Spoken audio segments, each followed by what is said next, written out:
अभिनेता नवाजुद्दीन सिद्दीकीचा Manjhi the mountain man हा मूवी तुम्ही पाहिला असेलच, ज्यात दशरथ मांझी नावाचा माणूस आपल्या गावात रस्ता नसल्याने आपल्या बायकोच्या झालेल्या दुर्दैवी मृत्यूनंतर अख्खा डोंगर एकट्याने फोडून गावात रस्ता बनवतो।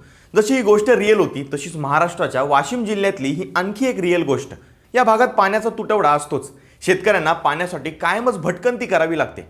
इथल्या कळंबेश्वर गावचे बापूराव ताजने यांच्या पत्नी संगीता या घरात एकही थेंब पाणी नसल्याने शेजारच्या एका शेतातल्या विहिरीवर पाणी आणण्यासाठी गेल्या, तेव्हा त्यांना विहिरीच्या मालकाने उद्धटपणे बोलून पाणी देण्यास नकार दिला।